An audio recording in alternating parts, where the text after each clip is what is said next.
The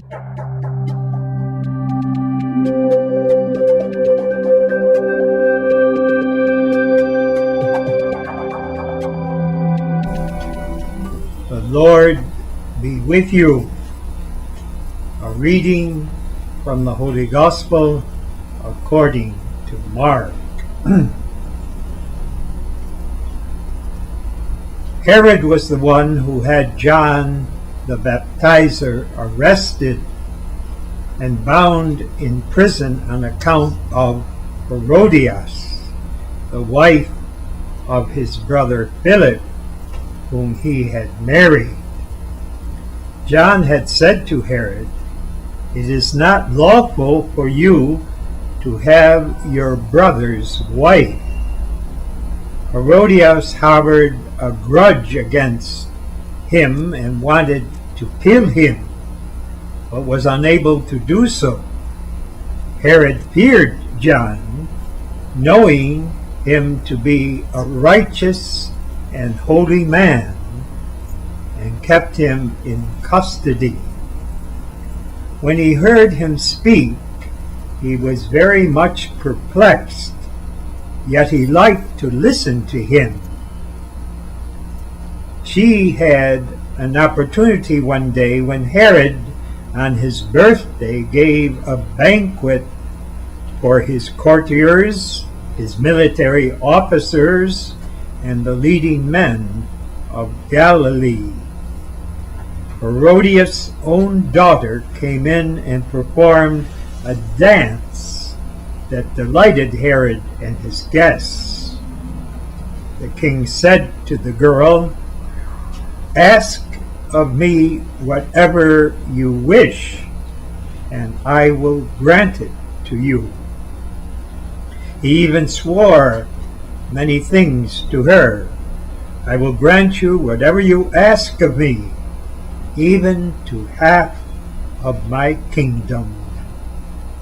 She went out and said to her mother, "What shall I ask for?"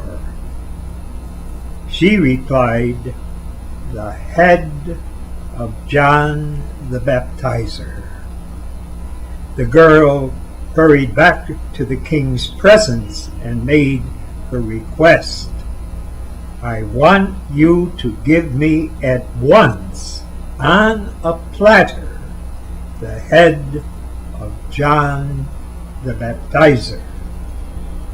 The king was deeply distressed, but because of his oaths and the guest, he did not wish to break his word to her. So he promptly dispatched an executioner with orders to bring back the head. He went off and beheaded John the Baptizer in the prison. He brought in the head on a platter and gave it to the girl. The girl in turn gave it to her mother. When his disciples heard about it, they came and took his body and laid it in a tomb. This is the good news of our salvation.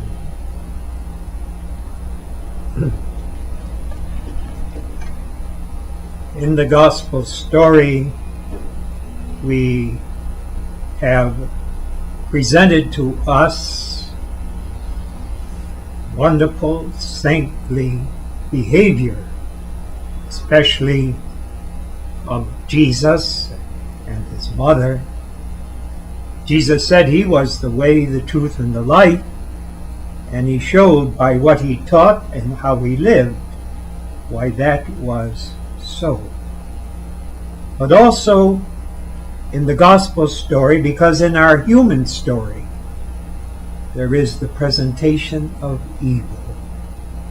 And this passage from the Gospel of St. Mark is an instance where evil seems to triumph. What more twisted, perverted, disgusting behavior was the behavior of Herodias, her daughter, and Herod. The Ten Commandments mean nothing in the context of immoral and brutal behavior. Here is Herod on his birthday, celebrating in a banquet. And then the wife of his brother Philip, whom he had married, sends in her young daughter, who performs an immoral dance, which was so perverted that Herod was overwhelmed with pleasure. And perhaps, of course, he had been drinking a great deal, and so he comes up with this proposal.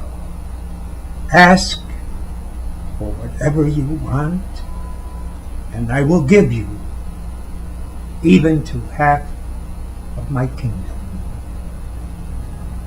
And she goes to her mother, this young girl, after performing this dance that her mother wanted her to perform to get what she wanted.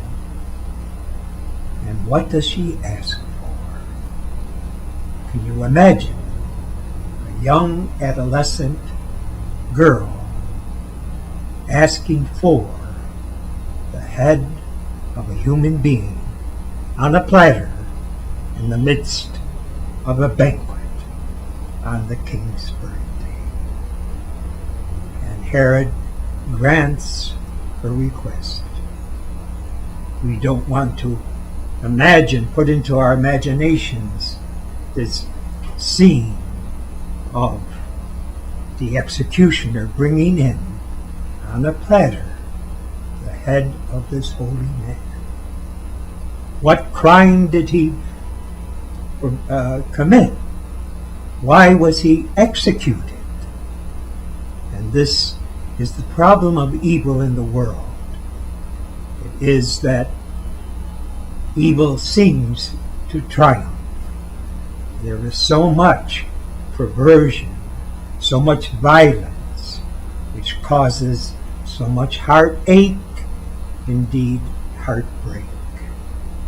And the only answer to this culture of hatred, ignorance, self-centered pride, misery, violence, and death is the answer of Jesus, and also of John the Baptizer himself, because John the Baptizer was a hero.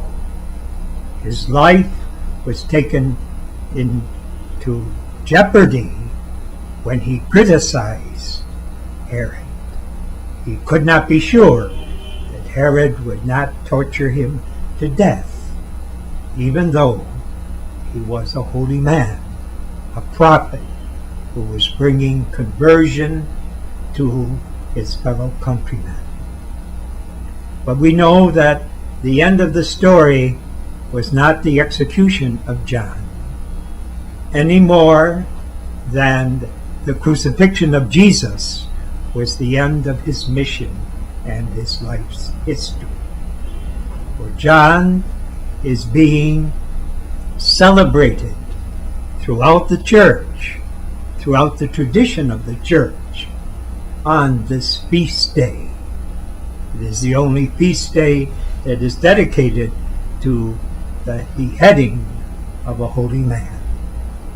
Jesus, in the gospel story, said there is no greater person born of woman than John the Baptizer. And we know that John the Baptizer is alive with Jesus. He is in complete happiness now in eternal life because he was willing to give up life in this world for justice and for conversion and for keeping the law of the Lord revealed through Moses. And so the end of the story is our coming to know him through the gospel message, to admire him, and in this liturgy to pray to him.